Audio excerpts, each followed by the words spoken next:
বাংলাদেশ প্রসঙ্গে ট্রাম্প বললেন, আমি মোদির উপর ছেড়ে দিচ্ছি। বিএনপি জামায়াত দ্বন্দ্ব আরও প্রকাশ্যে। যত দ্রুত সম্ভব নির্বাচন ডিসেম্বরেও হতে পারে। হাসিনাকে ফেরাতে প্রয়োজনীয় কাগজপত্র দিল্লিকে দিয়েছে ঢাকা। ডক্টর ইউনূসের সঙ্গে ইলন মাস্কের ফোন আলাপ, পাশেই ছিলেন ট্রাম্প। আসসালামু আলাইকুম দর্শক, আমাদের হাতে থাকা সর্বশেষ সংবাদে আপনাদের স্বাগত। এতক্ষণ শুনছিলেন সংবাদ শিরোনাম, এবারে থাকছে বিস্তারিত। বাংলাদেশ প্রসঙ্গে ট্রাম্প বললেন, আমি মোদির উপর ছেড়ে দিচ্ছি। মার্কিন প্রেসিডেন্ট ডোনাল্ড ট্রাম্প বলেছেন, বাংলাদেশের পরিস্থিতি নিয়ে কোনো সিদ্ধান্ত যুক্তরাষ্ট্র নেবে না। তিনি বিষয়টি ভারতের প্রধানমন্ত্রী নরেন্দ্র মোদির উপর ছেড়ে দিয়েছেন। বৃহস্পতিবার 13 ফেব্রুয়ারি হোয়াইট হাউসে অনুষ্ঠিত মোদি ও ট্রাম্পের মধ্যে বৈঠক শেষে এক সাংবাদিক সম্মেলনে ট্রাম্প এ মন্তব্য করেন। তিনি বলেন, বাংলাদেশের বিষয়ে আমি মোদির উপর ছেড়ে দিচ্ছি।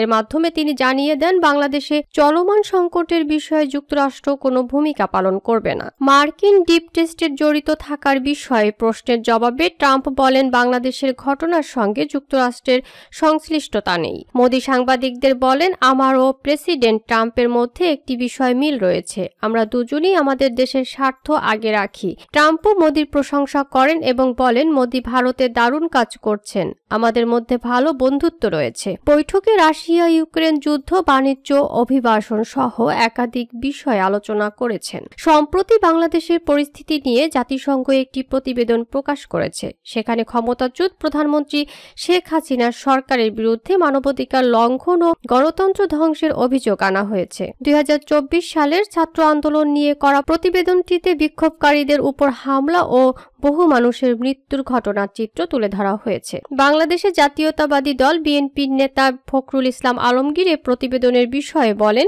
শেখ হাসিনার সরকার ফ্যাসিস্ট ছিল। শেখ হাসিনাকে বাংলাদেশের কাছে ফিরিয়ে দিতে তিনি ভারতকে অনুরোধ করেছেন। এছাড়া বাংলাদেশ পররাষ্ট্র মন্ত্রণালয় জানিয়েছে, ভারতের কাছে শেখ হাসিনার প্রত্যর্পণ চেয়ে আবার স্মারক পাঠানো হতে পারে। তবে এই বিষয়ে কোনো চূড়ান্ত সিদ্ধান্ত নেওয়া হয়নি। বিএনপি জামায়াত দ্বন্দ্ব আরও প্রকাশ্যে। নির্বাচনের দিনক্ষণ নিয়ে এক সময়ে রাজনৈতিক দুই মিত্র বিএনপি ও জামায়াতের মধ্যে দূরত্ব আরও প্রকাশ্যে এসেছে। বিএনপি দ্রুত নির্বাচন আয়োজনে সরকারকে চাপ দিয়ে আসলেও জামাত এগোচ্ছে ভিন্ন কৌশলে। দলটি প্রয়োজনীয় ও অতি জরুরি সংস্কার প্রক্রিয়া শেষে নির্বাচন চায়। এজন্য প্রয়োজনীয় সময় দিতে চায় সরকারকে। স্থানীয় সরকার নির্বাচন নিয়ে ও জামায়াত বিএনপির বিপরীত অবস্থানে। জাতীয় নির্বাচনের আগে বিএনপি কোনোভাবেই স্থানীয় নির্বাচন চায় না। জাতীয় নির্বাচনের আগে স্থানীয় নির্বাচন হলে আপত্তি নেই বলে জানিয়েছে জামায়াত। এছাড়া সংখ্যানুপাতের ভিত্তিতে আসন নির্ধারণের পক্ষে নিজেদের অবস্থান জানিয়েছে দলটি। বিএনপি এই ব্যবস্থার বিপক্ষে। নির্বাচন কমিশনের সঙ্গে গত রোববার বৈঠক করে বিএনপি। বৈঠকে ইসির নির্বাচন প্রস্তুতি সম্পর্কে জানতে চান বিএনপি নেতারা। ডিসেম্বরে নির্বাচন আয়োজনের লক্ষ্য নিয়ে ইসি কাজ করছে বলে বিএনপি নেতাদের জানানো হয়। বৈঠকের 4 দিন পর জামায়াতের একটি দল প্রতিনিধি দল নির্বাচন কমিশনের সঙ্গে বৈঠক করে। দলটির সেক্রেটারি জেনারেল মিয়া গোলাম পরোয়ার প্রতিনিধি দলের নেতৃত্ব দেন। বৈঠকে প্রয়োজনীয় জাতীয় নির্বাচন, স্থানীয় সরকার নির্বাচন নিয়ে আলোচনা হয়। বৈঠক শেষে মিয়া গোলাম পরোয়ার সাংবাদিকদের প্রশ্নের জবাবে জানান, প্রয়োজনীয় সংস্কার শেষে তারা নির্বাচন চান। এছাড়া জনগণের আকাঙ্ক্ষা হলো জাতীয় নির্বাচন আয়োজনের আগে স্থানীয় নির্বাচন। জামায়াত এই আকাঙ্ক্ষাকে সম্মান করে। ওদিকে গতকাল এক সংবাদ সম্মেলনে বিএনপির মহাসচিব মির্জা ফখরুল ইসলাম আলমগীর জাতীয় নির্বাচন প্রসঙ্গে বলেন, যত দ্রুত নির্বাচন ততই রাজনীতি সহজ হবে, বাংলাদেশ স্থিতিশীল হয়ে আসবে। ইসির সঙ্গে সাক্ষাতে জামায়াত সংখ্যানুপাতিক পদ্ধতিতে নির্বাচন চেয়েছে। এ বিষয়ে দৃষ্টি আকর্ষণ করা হলে ফখরুল বলেন, এটা আমরা পুরোপুরি বিরোধী, একেবারে জোরালোভাবে বিরোধী। আনুপাতিকভাবে নির্বাচনের কোনো ব্যবস্থাকে আমরা সমর্থন করব না, কারণ এখানকার মানুষ এটাতে অভ্যস্ত না। এরকম ভোটের প্রশ্ন উঠতেই পারে না। স্থানীয় নির্বাচনের বিষয়ে জামাতের অবস্থান বিষয়ে দৃষ্টি আকর্ষণ করা হলে মির্জা ফখরুল বলেন, জাতীয় নির্বাচনের আগে স্থানীয় সরকার নির্বাচন অনুষ্ঠান, এটাতেও আমরা একেবারেই একমত নই। এটা তো সমস্ত রাজনৈতিক বিবেচনায় দেশকে আরো ভঙ্গুর অবস্থায় নিয়ে যাওয়ার একটা পরিকল্পনা ছাড়া আর কিছু না। জাতীয় নির্বাচন কেন এখন জরুরি তার ব্যাখ্যাও দেন বিএনপির মহাসচিব। তিনি বলেন, নির্বাচনটা হওয়ার প্রধানত দুইটা কারণ। একটি হচ্ছে স্থিতিশীলতা ফিরিয়ে ফিরিয়ে নিয়ে আসা আর একটা হলো সুশাসন চালু করা। এখন তো সুশাসনের খুব সমস্যা হচ্ছে, এটি কার্যকর করলেই তখন দেখবেন অর্থনীতি ভালো হয়ে আসবে। তিনি বলেন একটা নির্বাচিত সরকার না হলে এটাকে নিয়ন্ত্রণ করা কঠিন। তো জরুরি সংস্কারের পর ভোট চায় জামায়াত বৃহস্পতিবার নির্বাচন কমিশনের সঙ্গে বৈঠক করে জরুরি সংস্কারের পর ভোট সংখ্যানুপাতিক নির্বাচন পদ্ধতি চালু এবং আগে স্থানীয় সরকার নির্বাচনের দাবি জানিয়েছে বাংলাদেশ জামায়াতে ইসলামী। বৈঠক শেষে দলটির সেক্রেটারি জেনারেল মিয়া গোলাম পরোয়ার এই তথ্য জানিয়ে বলেন, নো ইলেকশন উইদাউট রিফর্মস। অন্তত নির্বাচন প্রক্রিয়ার সঙ্গে যেসব প্রতিষ্ঠান জড়িত সেগুলোর সংস্কার করেই জাতীয় সংসদ নির্বাচন করতে হবে, তা না হলে নির্বাচন নিরপেক্ষ, অবাধ ও সুষ্ঠু হবে না। তিনি জানান, পূর্বের 3টি নির্বাচনে জনগণ যে ভোট দিতে পারেনি, আবারও একই ঘটনার পুনরাবৃত্তি ঘটবে। 2000 ছাত্র জনতার জীবন এবং 30,000 আহত ছাত্র জনতার রক্ত বৃথা যাবে। এজন্য আমরা বলেছি শুধু নির্বাচন প্রক্রিয়া সুষ্ঠু করতে হবে, যে সব সংস্কার প্রয়োজন করতে হবে। আমরা সম্পূর্ণ রাষ্ট্রের সংস্কারের কথা বলিনি। এখানে অনেকে ভুল বোঝার চেষ্টা করেন। তিনি জানান, সংস্কার করতে গেলে সময় লাগে, এটা সরকারের দায়িত্ব, কিন্তু অন্তর্বর্তী সরকারের দায়িত্ব নির্বাচনকে নিরপেক্ষ করা। সেজন্য যে সংস্কারটুকু ন্যূনতম প্রয়োজন, তার জন্য যতটুকু সময় যৌক্তিক প্রয়োজন জামায়াতে ইসলামী সে সময় দিতে প্রস্তুত। কোনো দিন মাস ক্ষণ বেঁধে দেয়নি জামায়াতের সেক্রেটারি জেনারেল বলেন, জনগণের আকাঙ্ক্ষাই হচ্ছে স্থানীয় সরকার নির্বাচন আগে হোক। আমরা জনগণের আকাঙ্ক্ষাকে সমর্থন এবং সম্মান ব্যক্ত করছি। তিনি বলেন, 300 আসনে নির্বাচন করার সক্ষমতা জামায়াত ইসলামীর আছে। আমরা প্রার্থী প্রস্তুত করে ফেলেছি। প্রাথমিকভাবেও প্রার্থী চূড়ান্ত করা হয়েছে। মিয়া গোলাম পরোয়ার বলেন, আমরা নির্বাচন কমিশনকে প্রপোর্শনাল রিপ্রেজেন্টেশন, আনুপাতিক প্রতিনিধিত্ব হারের নির্বাচন ব্যবস্থা চালুর সুপারিশ করেছি। বিশ্বের 60টি দেশে এই ব্যবস্থা চালু রয়েছে। পেশি শক্তির প্রভাবমুক্ত রেখে অবাধ সুষ্ঠু নির্বাচনের জন্য এই পদ্ধতিটি উপযোগী। গণপ্রতিনিধিত্ব আদেশে 91 অনুচ্ছেদ পুনর্বহালের দাবিও করা হয়েছে। রাজনৈতিক উদ্দেশ্যে এই ক্ষমতা খর্ব করা হয়েছিল। এছাড়া রাজনৈতিক দলের নিবন্ধন প্রক্রিয়ার বিষয়ে তিনি বলেন, নিবন্ধন আইনে কঠিন শর্ত আরোপ করা হয়েছে। এ কঠিন শর্ত পূরণ করে রাজনৈতিক অধিকার খর্ব করা হয়েছে। এই আইনটা সংবিধানের সঙ্গে সাংঘর্ষিক, এটা বাতিল করতে হবে। দল ও রাজনীতি করার অধিকার সবার।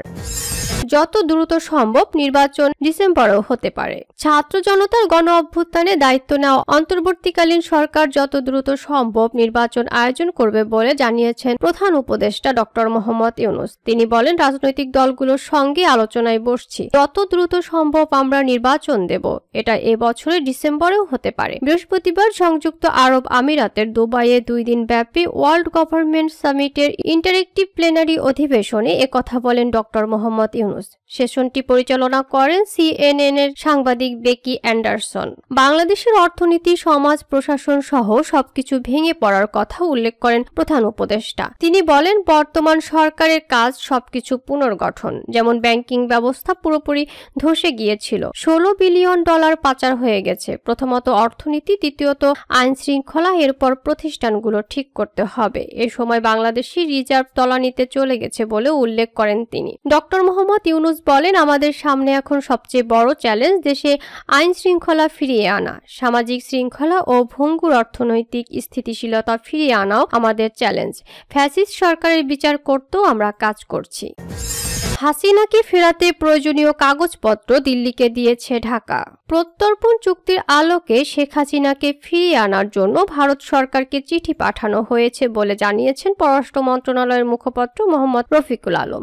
বৃহস্পতিবার রাজধানীতে সাংবাদিকদের তিনি এসব কথা বলেন। রফিকুল আলম বলেন, কূটনৈতিক পত্রের সঙ্গে প্রয়োজনীয় কাগজপত্র পাঠানো হয়েছে, তবে ভারতের পক্ষ থেকে এ ব্যাপারে কোনো জবাব দেওয়া হয়নি। তাদের থেকে উত্তরের আশা করবে পররাষ্ট্র মন্ত্রণালয়। সম্প্রতি প্রকাশিত জাতিসংঘের তথ্যানুসন্ধান দলের প্রতিবেদন বাংলাদেশ ভারতকে দেবে কিনা এমন প্রশ্নের জবাবে তিনি বলেন, এই প্রতিবেদন বাংলাদেশের জন্য দেওয়া হয়েছে এবং এটি প্রকাশ্যেই আছে। দিল্লিকে বাংলাদেশ হাই কমিশনের বিষয়ে তিনি বলেন, দিল্লিতে বাংলাদেশের হাই কমিশনার নেই 5 মাস। নতুন হাই কমিশনার নিয়োগের জন্য আবেদন করেছি, তবে এখনো জবাব পাওয়া যায়নি। তবে 3 থেকে 4 মাসের বেশি সময় স্বাভাবিক সময়।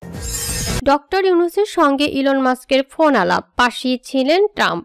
অন্তর্বর্তী সরকারের প্রধান উপদেষ্টা ডক্টর মোহাম্মদ ইউনূসের সঙ্গে ফোনে কথা বলেছেন যুক্তরাষ্ট্রের অন্যতম ধনাঢ্য ব্যবসায়ী ও এক্স সাবেক টুইটারের মালিক ইলন মাস্ক। ফোনে কথা বলার সময় মাস্কের পাশেই ছিলেন মার্কিন প্রেসিডেন্ট ডোনাল্ড ট্রাম্প। বৃহস্পতিবার 13 ফেব্রুয়ারি বাংলাদেশ সময় রাত 9টার দিকে তাদের মধ্যে কথোপকথন হয়। প্রধান উপদেষ্টার প্রেস সচিব মোহাম্মদ আবুল কালাম আজাদ মজুমদার তার ভেরিফাইড ফেসবুক পেজে বিষয়টি নিশ্চিত করেছেন। তিনি জানান, তাদের আলোচনার বিষয়টি নির্ধারিত সময় বিস্তারিত জানানো হবে। ট্রাম্প প্রেসিডেন্ট হিসেবে দায়িত্ব নেওয়ার পর মাস্ককে যুক্তরাষ্ট্রের সরকারি দক্ষতা বিষয়ক বিভাগের দায়িত্ব দিয়েছেন।